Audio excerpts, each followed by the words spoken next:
In this incredible video you see twin parrots in one single egg. The eggshell got slowly removed because the chicks are ready to hatch now.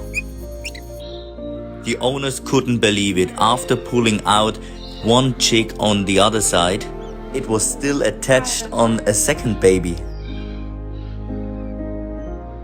This happens really rarely. Here, two eclectus parrot in one single egg.